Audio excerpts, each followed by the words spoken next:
More than 70 years ago, this province elected its first female members of the Ontario legislature.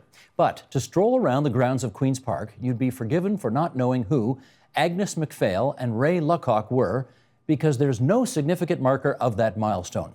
Marie-France Lalonde, the Liberal MPP for Ottawa-Orléans, wants to change that, and she joins us now, along with Sylvia Beshevkin, Professor of Political Science at the University of Toronto and the author of Women, Power, Politics. Nice to have both of you here at TVO with us tonight. Marie-France, I want you to get us off to the races here, talking about Agnes Macphail and Ray Luckock. There is almost nothing at Queen's Park that reminds us that they were there. So let's start with that. What do we need to know about these two women? Well, we need to know that they were trailblazer of their time. They were our first two female under the Cooperative Commonwealth Federation, the CCF, which is the ancestor of the NDP. And the motion came about, well, we were having a conversation with our Liberal caucus, the Women's Liberal caucus, and we saw that there was very few representation of the female contribution in politics at Queen's Park. So I'm here today, and thank you very much for that, Steve, and with Sylvia to discuss why this is so important for us to have them,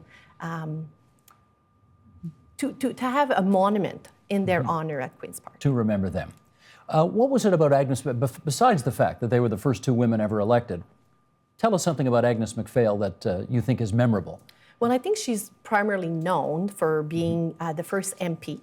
And then the first MPP in the legislature.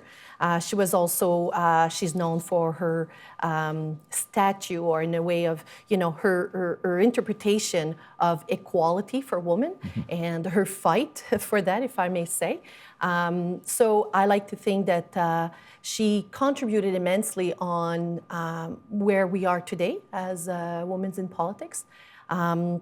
And she would have been part of a very small caucus at the time, too. Very small. And she also is known to the first pay equity bill. So she brought this forward, I think, in 1951. So very interesting approach and woman. And I want to quote, and I'm sure Sylvia would know this quote very well, but one thing she kept saying is, I want for myself what I want for other women, absolute equality. And when you hear this in those days, it means a lot. Right? It means a lot. And Ray is a little bit less known. A lot of people, when we brought the motion, said, oh, I thought there was only one woman. And they were equally elected the same time in 1943. And Ray actually did so many great things for the women rights in terms of equality, the same. Also the right of the workers. It was during the war. And she spoke very loudly about that aspect, where women would have the choice to continue working after the war. So she's known also for the million name signature. She brought in 1948, she brought million names, a petition to the then Premier Mackenzie King, and asking the goods and services in terms of costs to be legislated. So the cost wouldn't go up or down. So she was part of that movement. So she took that to the federal government. She took this. She took this. Yeah, and she physically, the way we read, is that she brought the actual million name signature petition to the actual Prime Minister. Now, this is, Sylvia, help us out on the history here, because I learned that Agnes Macphail was the first MPP ever elected in Ontario history, but she kind of shouldn't have been, right? Well, she was elected in a pair, right? And we often remember, pairs by virtue of the one with the higher public prominence. So because Agnes Macphail was our first woman MP, we tend to sort of associate her with pioneering and women in politics. But she was also, one of the first two at Queen's Park. It was decades after her first election in Parliament. But there's certainly many aspects of the careers of Macphail and Luckock that resonate. For example, when Macphail first won her nomination federally, she ran against something like 9 men and had to defeat them one after another in a highly contested nomination for the United Farmers of Ontario. She and Ray Luckock had their share of challenges at Queen's Park as well, being part of a CCF caucus in a period of a Red Scare, political environment. So they certainly faced many of the same challenges of public surveillance, but then much neglect in the wake of their careers that we could argue has been the fate of many women politicians subsequently. Marie-France, I gather that back in the day, you were sworn in alphabetical order. Yes. So, I mean, I'm not the sharpest tool in the shed, but, you know, L comes before M. Yes. So why is it Agnes Macphail is seen as our first MPP ever, female, and not Ray Luckock? So from the knowledge that we could capture, she was asked by her party to leave the space for Mrs. Macphail to be the first MPP. And I would probably say, because of the MP status that she already had received, the party felt that, you know, she should be the first MPP also. And when I started looking at the documentation that was presented to me, I found this so humbling in a sense of this woman allowing her colleague, and I'm sure there was a little bit of competition at time. You know, this was a time where the first two, and if you look at a little bit of Mrs. Luckock, she was, you know, a fighter herself, right? And she allowed Ms. Macphail to go first in the row and be elected as the first MPP.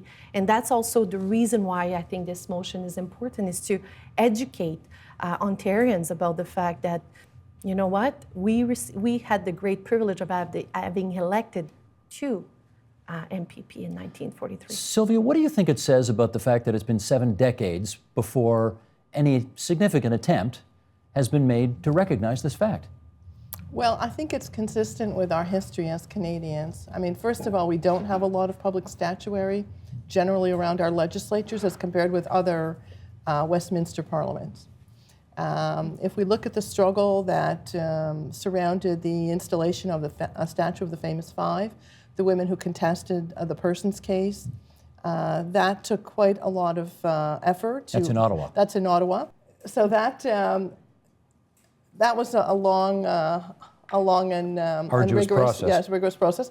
So I think we've come to the realization, I think, that if public statuary represents our civic understanding of what's important, and we believe that having a diverse legislature matters to us as Canadians, then it's now time for us to start talking about what the grounds of our legislatures look like, who is represented. And so I think this is consistent with an effort to make legislatures more welcoming and to understand our history through the eyes of more than just what I would call the, you know, white men on horses who surround Queen's Park right now. Mm-hmm. And there's, you know, we've always felt somewhat superior to Americans because, of course, we've had a woman on our money for a very long time. But except for monarchs, that's it, right? Yes, none of these women who've been our monarchs has been elected, right? And they're not Canadian in the sense that they were not born in Arthur, Ontario, for example, as Ray Luckock was. They didn't win contested nominations. They didn't have the experiences that Macphail had, both at Queen's Park and Parliament Hill, where her arrival was treated on the social pages of the media. It was not seen as a political story, but rather Maclean's magazine carried the story of Macphail's arrival in terms of her clothes, you know, hat, gloves, suit, how often she wore the same suit. That kind of what I would consider trivializing treatment that often continues with women politicians. What do you think the value of putting a couple of statues up would be? Well, I see this as a value a little bit, and I'll echo, in terms of education, right? In terms of contribution. They were the trailblazer of our politics here in Ontario, and we don't talk enough about that. And for me, having an environment where young children, tourists will understand that the Ontario legislature in 1943 had the great privilege of having the first two female MPP, followed by several others, but they were our first two. And I think we need to make sure Ontarians know their role and their contribution. There will be some who will say, here we go again, we're putting up statues for privileged white people as opposed to other underrepresented groups in society. Is that a fair criticism? Well, I would listen to them, and certainly I felt very strong to say in my debate, and I'm happy that you're bringing this forward, because when you look at Aboriginal women you know, and did not get the right of voting provincially until 1954 and federally until 1960. So that's something that, you know, as we have a small committee right now that we're doing and acknowledging that aspect. So certainly we have to look at who they were at that time. I hope it'll bring discussion about the history of women and the rights of the woman and where we are today in 2016. Sylvia, before I get you to comment on that, let me tell you what Ronaldo Walcott at OISE had to say about it, and then you can respond. Sure. Professor Walcott says that what work does placing Harriet Tubman or any black person, woman or man on U.S. and Canadian currency do? To answer such a question, I have to think about what the work of representation does for us individually and collectively. Most often, the work of representation is used to seduce us into the veneration of single figures and symbols, while the transformative work it is supposed to do is put on hold. In fact, most recently, the work of representation has come to stand in place for actual change when no change is happening at all. Your view? Well, I have enormous respect for my colleague. I hear a but coming. And I think as a political scientist, he's right to point towards two dimensions of representation.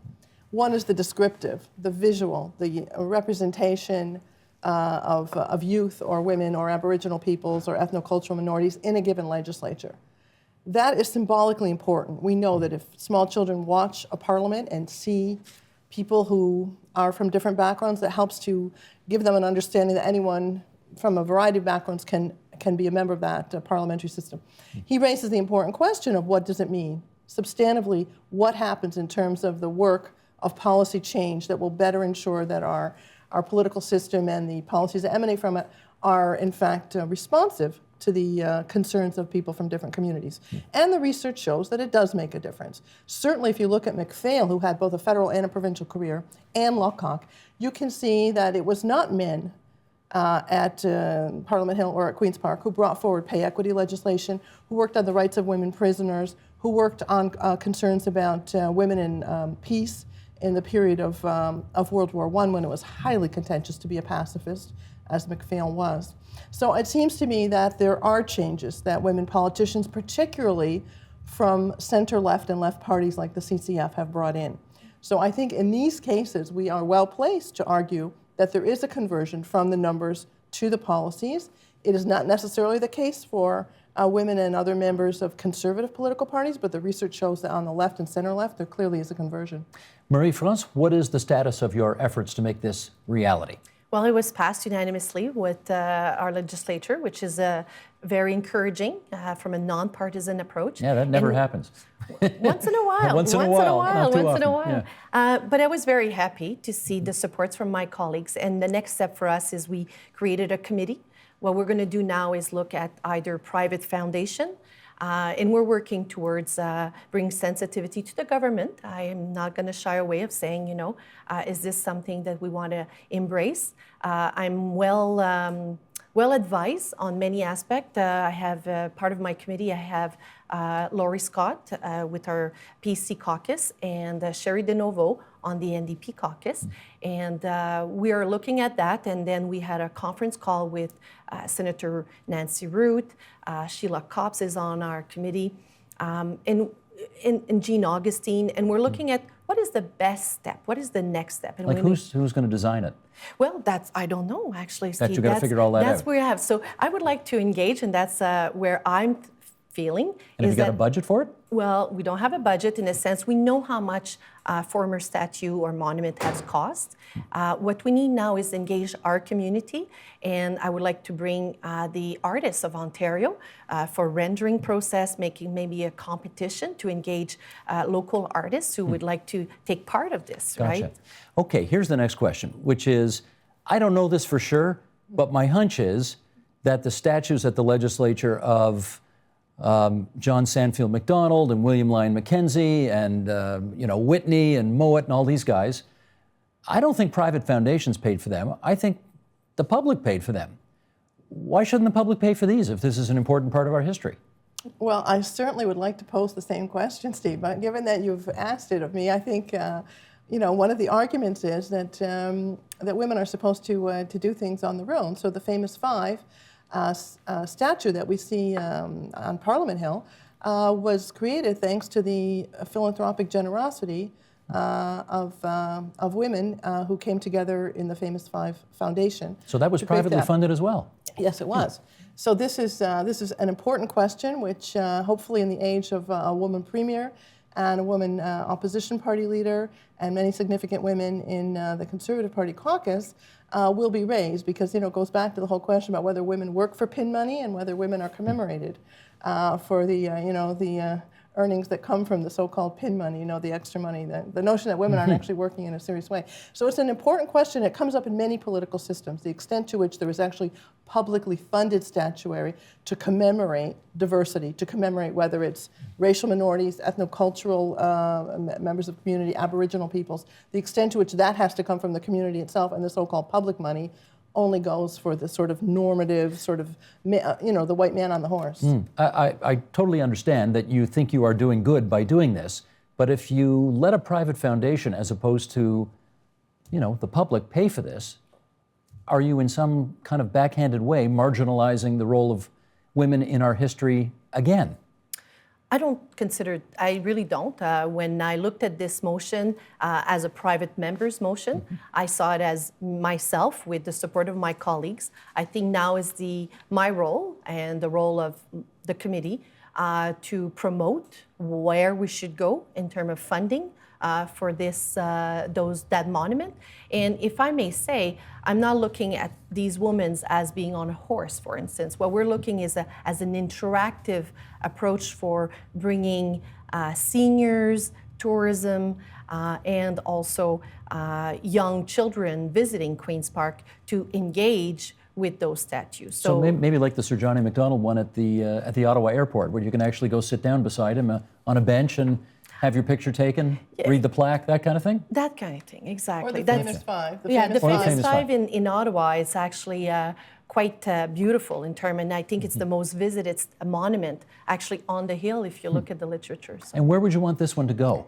See, that's the thing. So the way it works is through the speaker and the precinct. There's protocols and ways to follow. So I'm more than willing to follow the rules of our legislature and honor what's to be done. But at the same time, I'm not going to shy away from a good debate in saying that we need to find them a space. And there's documents that we need to present to our speaker, et cetera, et cetera. Because, again, with this marginalizing, Sylvia, there's good real estate at Queen's Park, and then there's kind of not so good real estate at Queen's Park. And you wouldn't want to go through all of this and finally recognize these two women and their singular achievement, and then, stick them out in the back somewhere where no one's going to see them, right? Yes, because I think that itself would become controversial. But sometimes those controversies have the effect of drawing public attention, right? The controversy that surrounded the Famous Five's idea and the statue and the placement and so on, I think has been a major driver of tourists to that spot on the Ottawa River. For sure. So many people said it was a secondary space and it was going to be behind a shrub, all that kind of stuff, which is very marginalizing. But the pushback, what Ronaldo's talking about in his quotation, the pushback, in fact, helps to mobilize people to insist, no, that's not what's going to happen. And yes, we insist we're going to visit it. And yes, it has to become part of a larger process of recognizing more diversity in our representational world. Bon, bonne chance.